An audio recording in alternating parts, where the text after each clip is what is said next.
Welcome. I'm delighted that you have chosen to join us today for this Sunday service of the Unitarian Universalist Church of Pensacola. I'm Reverend Alice Syltie, and I, on behalf of the congregation, am delighted to welcome you. Each Sunday, when we begin our service, we light our chalice. And so I light the chalice this morning and share words from Lynn Harrison with you.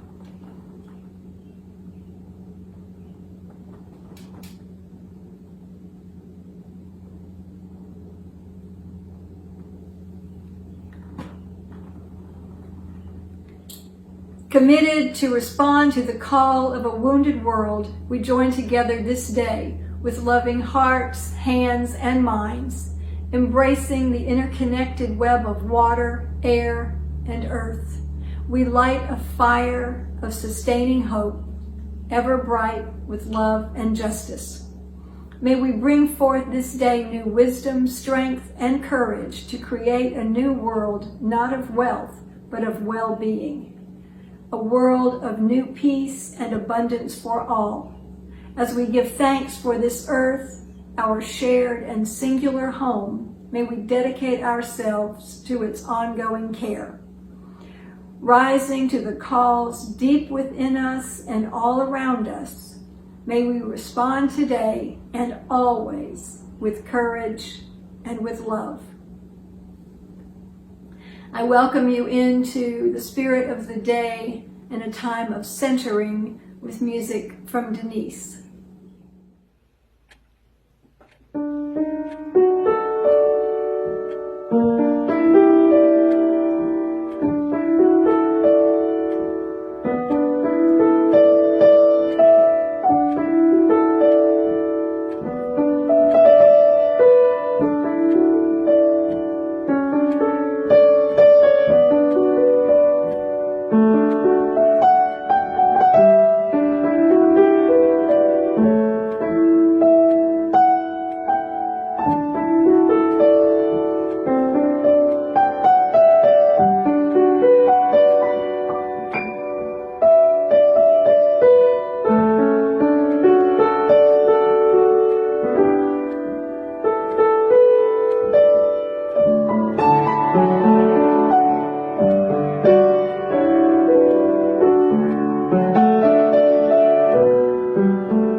This morning are from the Ute Native people of North America.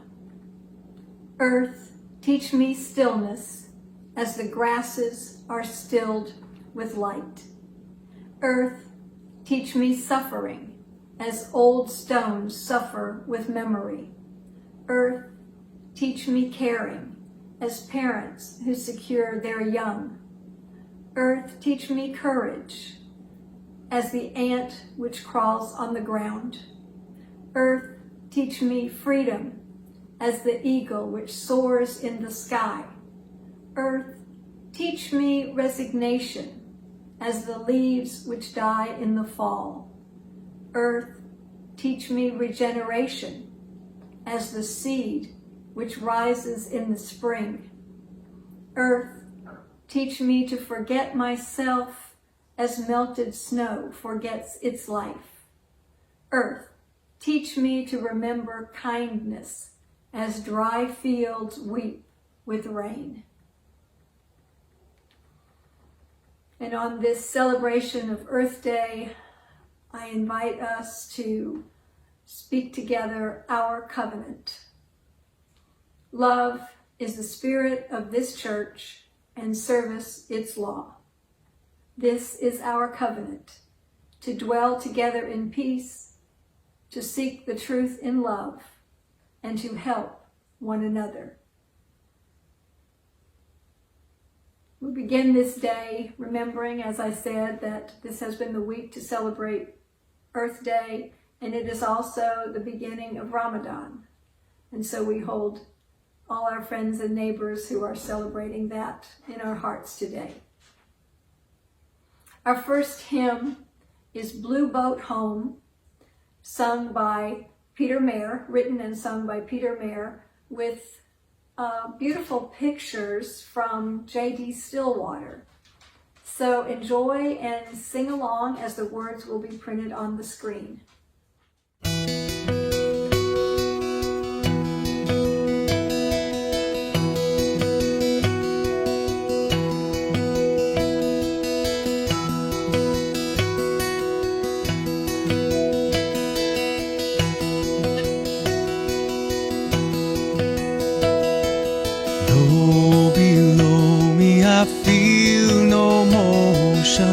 Standing on these mountains and plains, far away from the rolling ocean, still my dry land heart can say, I've been sailing all my life now, never harbor or port have I known. The wide universe is the ocean I travel, and the earth is my blue boat home.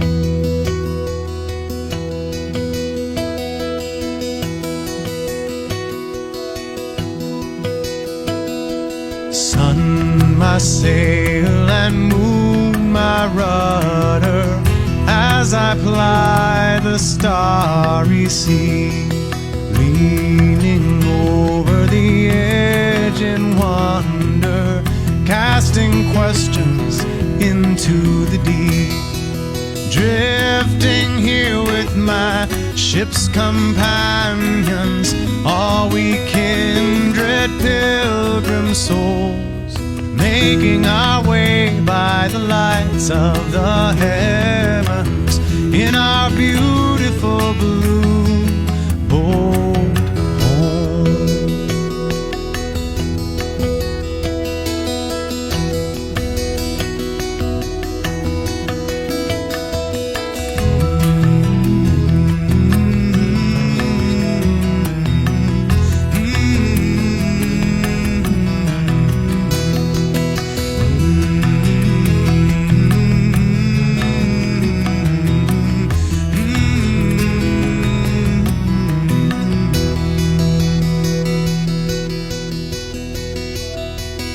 I give thanks to the waves upholding me, hail the great winds urging me on, greet the infinite sea before me, sing the sky my sailor's song.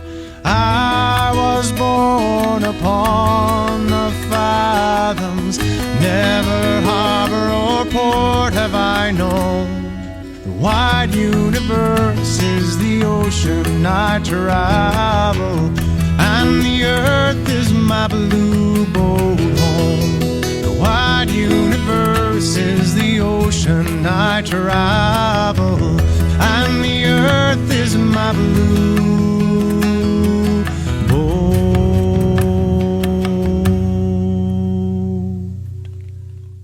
home.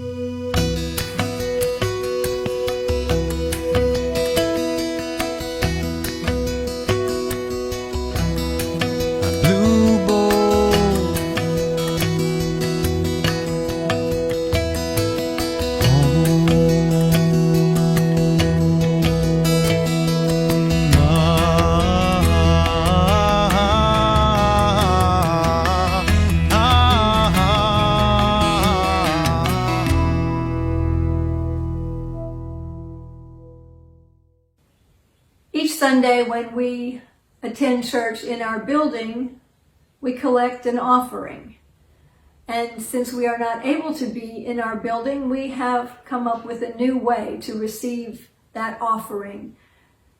Generosity is a value that is of central importance to our own personal well-being and the well-being of our church and all the work that we do within the community of the church and the wider community in which we live. So it is a privilege to be able to support what we stand for and believe. And so at this time, I invite you to express your love and generosity for this congregation as we hear some lovely music from Denise D'Angelo and present to you our slide with directions for how to text and give.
Love is the spirit of this church. Right now, love and spirit speak loudly to me. They are words I have used frequently in the last few weeks. Love, we don't deny exists, even though we can't see it, taste it, smell it. Most of us would say we know it when we feel it. Spirit, the scientists and others might deny exists, and yet I believe there are many of us who have experienced something we would describe as spirit, or our spirit. Bob Stephenson describes spirit as the force which lifts us up into a realm beyond ego-driven needs and allows our highest aspirations to grow and integrate. Too often tied exclusively to dogma, he explains, spirit is the force that allows us to live full and complete lives. Living a full and complete life during this pandemic may seem a little different. Now, you might say that you will witness people living full lives if you try to set up a Zoom conference with someone and see how busy they are, but busyness isn't the kind of full life that I think he is talking about. This week, we have been celebrating the 50th anniversary of Earth Day. And because of that, I have been drawn back to the words and thoughts of Bob Stephenson, who wrote the book, Witness to Spirit, My Life with Cowboys, Mozart, and Indians. An odd combination of influences, we might think, and yet the fullness of his life speaks an important message to us today. His life and story are witness to an integration of the spirit of love that embraces the interdependent web of all life, of all existence, of which we are a part. Stephenson died 1 year ago on April 27th. He was 97 years old. The book was published in 2015 when he was 93, and then at age 94, he was reflecting more on the book in light of the circumstances of that time, and it led to presentations and articles that have even more relevance today. In an article for the Mountain Journal, he wrote about growing up as a cowboy. Real cowboys didn't have to boast about themselves. They didn't need guns to be tough. They didn't find excuses for their own failings or blame others when things went wrong. And he names some who he believes fit that description. Men who earned reverence in the communities I knew, like Sydney along the lower Yellowstone River and later in the Deer Lodge Valley where we ranched, were not ever the loudest in the room. They did not strut with spur-jingling swagger, nor did they bully or intimidate others. No doubt a comment on the desire of some politicians to be seen as cowboys, mavericks, tough guys. On age, he claimed that anyone who has aged into their 80s and beyond is often asked to what they credit their longevity. Of course, longevity, he explains, is dependent on a wide variety of things, including the luck of genetics. But my short answer, he says, is one word: passion. Deep passion for creative work, for family and friends, for life itself. Given all the good attributes for longevity, when it involves meeting life's challenges in creative and altruistic ways, it's easy for some to become focused on the superficialities of life. These superficialities are accruing wealth to hoard it, the constant seeking of personal pleasure over caring about the comfort of others, and engaging in self-indulgent behavior. He goes on, we are in a time of transition, the kind currently lacking coherent leadership to guide us when it is deeply needed. Fragmentation, social unrest, and increased aggression have become a worldwide phenomenon. What the world desperately needs now is more love, congregating in community. In an article he wrote for The Soul of the American Actor, he shares with the reader his relationship with music. My deepest spiritual growth, he wrote, took place in music. Called the universal language, it is open to everyone with impact on sentient levels from physical and emotional to the highest spiritual insights, the latter coming from music considered supreme by generations of people. To achieve greatness in spiritual sense, music must stand the test of time, confirmed and often enhanced by many generations. At the top of the genre, he specified Bach, Mozart, Beethoven, Brahms, and said that he includes those among others. They're the giants, he stressed. But to every generation, there are a few who capture the spirit of their time in overpowering ways. If that spirit remains relevant to ongoing generations, it becomes part of the lasting legacy. Steffenson's music career includes credit as the creator of the Billings Symphony and conductor of the distinguished Springfield Symphony in Massachusetts. So the third part of his book talks about his relationship with Native Americans. And in a 2013 article in the Daily Climate titled, "For the New Year, The way we are in the world changes our world. Alan Kesselheim wrote, "Not long ago, I had a conversation with a man in my community who has worked for decades with Indian people in North America.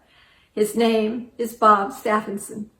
He founded the American Indian Institute, which has been working for more than 40 years to keep the spiritual traditions of Indian people alive."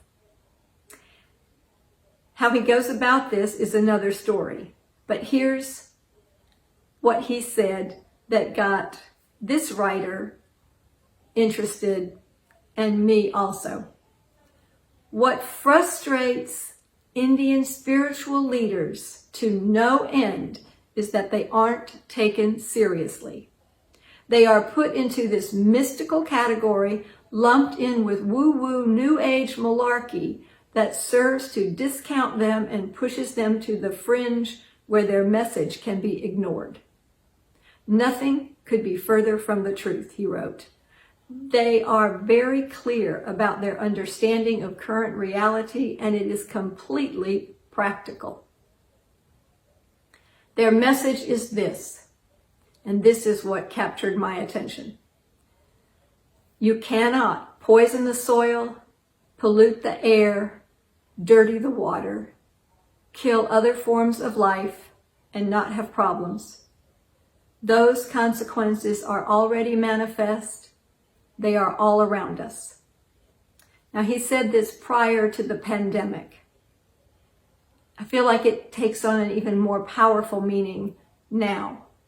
And looking back, as is always the case, these are without a doubt prophetic words. In my circles, people are talking a lot about how life will be in the near future or the far off future. I don't think any of us believes that life will ever be exactly as it was before. We won't get back to normal as we knew it. But what are the possibilities for a new normal that's even better? Is there hope for healing the fragmentation, social unrest, and increased aggression, the constant seeking of personal pleasure over caring about the comfort of others, and engaging in self-indulgent behavior?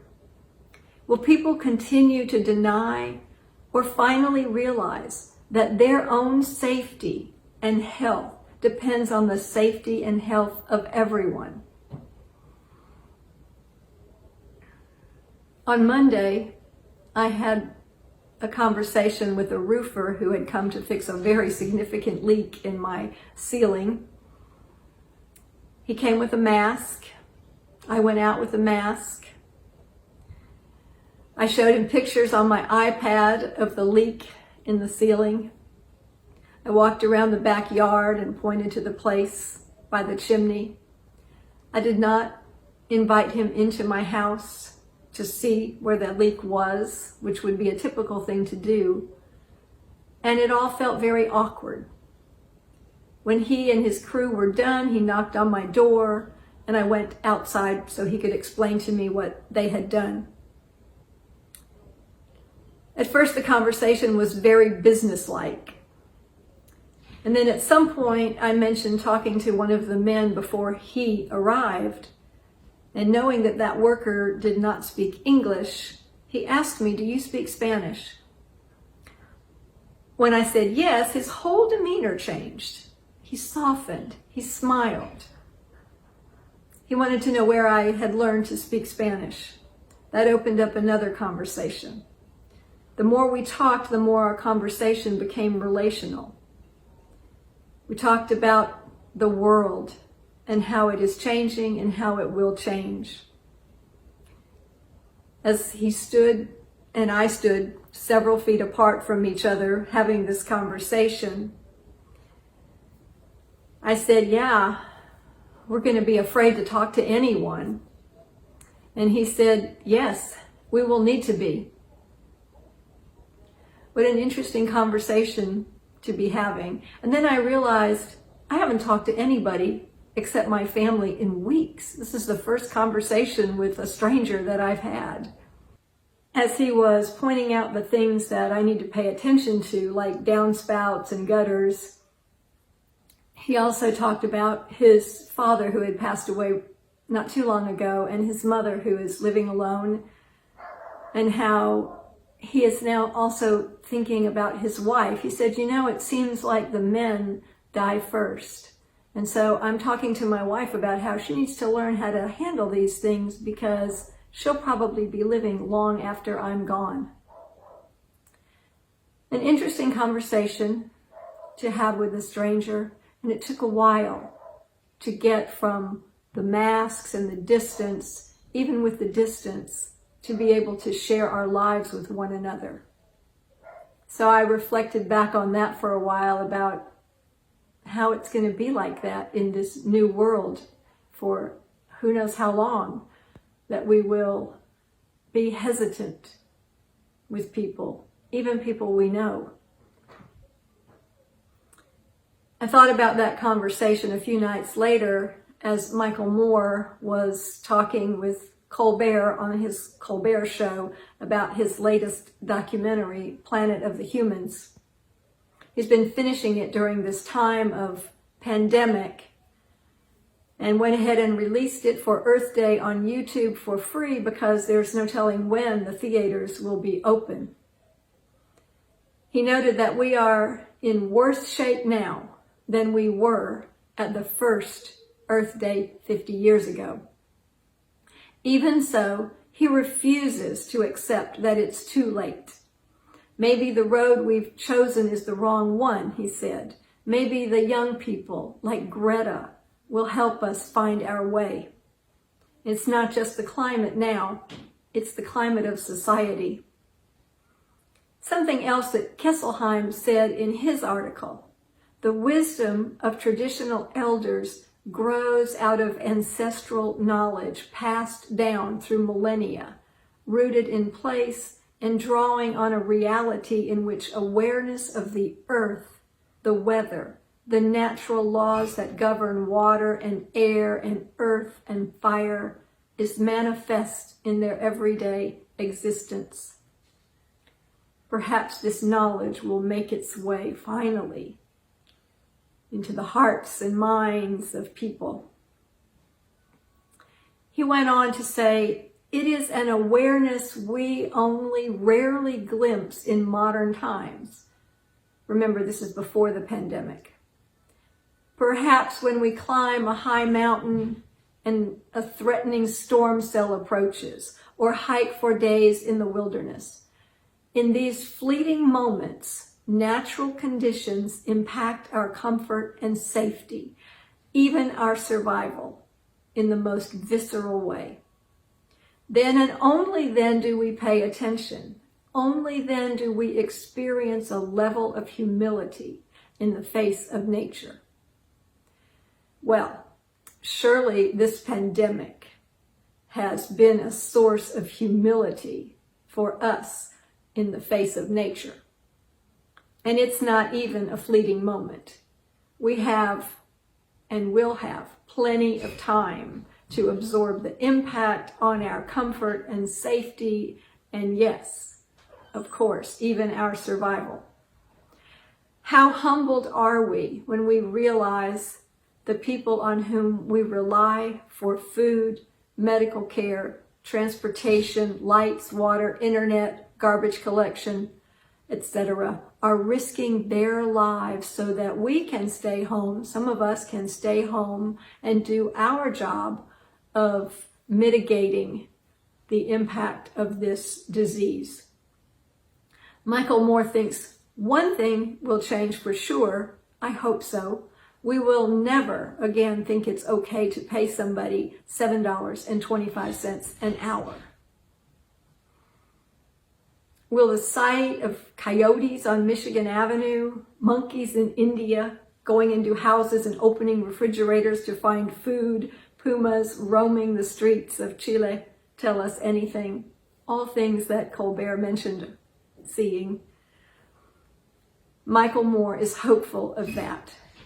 He says, nature has put us in our room in time out.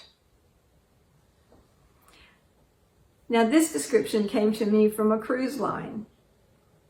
On this 50th anniversary of Earth Day, as the world engages in a collective pause to deal with the pandemic, the planet has seized the opportunity to heal and renew itself.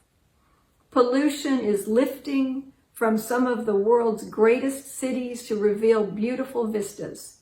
Curious deer are exploring city streets. Sea turtles are returning to nest in now deserted beaches, and dolphins are frolicking in once busy waterways. All of this represents a rare gift to humankind, a glimpse of a cleaner, more beautiful Earth. This Earth Day, let's reflect on what each of us can do to make this gift enduring for our own health and for the sustainability of our world. Could it be that this pause, this time out, this opportunity for reflection will be a time of passionate creativity, the kind of creativity that could lead us to a truly better world? Will liberation mean that we are liberated from past habits to a better way? Will we awaken to the knowledge that this gift of a glimpse of a cleaner, more beautiful Earth will continue to inform us? Will we continue to be grateful for the sacrifices of first responders and volunteers who provide for essential services, including our health? Will we come to understand that all life is connected, that all existence is part of the interdependent web? Yes, there are people ignoring the scientists, denying the facts, seeing only from their personal interests and their personal fears, no doubt. But there are also a lot of people who are following the guidelines and making the sacrifices. Those people know that they have cooperated and contributed to the larger good. Michael Dowd, who many of you may know or have seen, author of Thank God for Evolution, and his wife Connie Barlow have been traveling and teaching in Unitarian Universalist as well as other circles for some decades now. Michael asks the question, how did life create greater complexity, interdependence, and cooperation at a larger and wider scale? He explains that when we learn this and align our laws, medicine, politics, economics, education with the way life works, we can move into a healthy future. Somehow, as I think about that, it seems to me that our scientists have been trying very hard to encourage us to do just that. Even with pockets of resistance, understandable hardship, and grief, we have witnessed leaders struggle to align laws, medicine, politics, economics, and education so that they support life at this time. In our efforts to cooperate with the best guidance for sustaining life, we have had a glimpse of what it means to be part of ultimate creativity or ultimate reality, as Michael reminds us, the Greeks called cosmos. Perhaps it's one more step towards something many of us have also heard Michael say and are fond of repeating: human beings are the universe becoming conscious of itself. May our struggle and our commitment lead us to a more equitable, just, and sustainable future for all of life and for the planet. Let us go forth with hope and trust that the life-sustaining spirit of love will be with us now and always. To celebrate this spirit of love that lives in us and connects all life, I invite you to listen, and you may sing or dance or in whatever way you choose to engage with this next music video. It was performed for the first time at the first ever Evolutionary Revival at the First Unitarian Universalist Church of San Diego in 2008.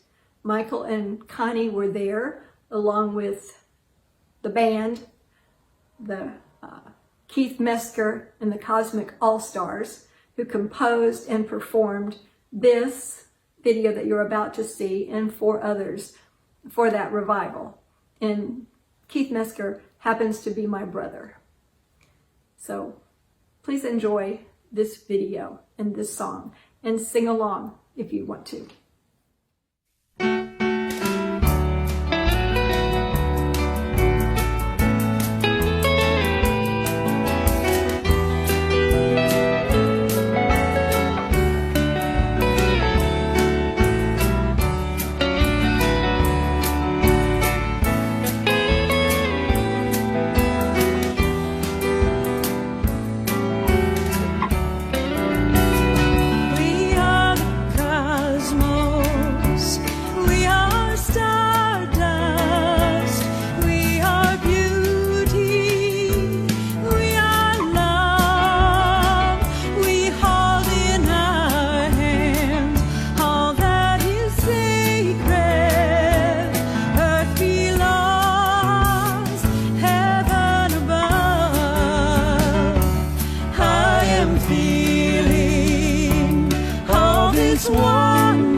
Let me close with this prayer of co-creation by Lynn Cox. We give thanks for the beauty of this day and for the company of those assembled here. Thank you for the breezes of change clearing our heads and bringing fresh ideas.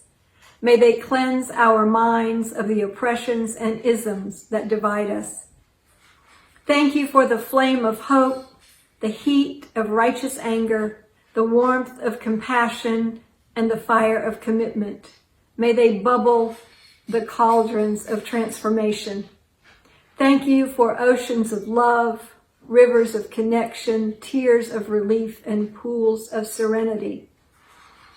May healing waters flow over us and through us and among us, wearing down the sharp rocks of despair to bring joy in the morning. Thank you for the good earth beneath us, around us, and within us. May we take the clay and co-create a new realm of justice and beauty. Thank you for all these and more. We accept our gifts and commit to building, sculpting, painting, singing, and dancing them to life, to abundant life. May it be so. And may the rest of your day be beautiful. And I hope to see you at Zoom Coffee Hour.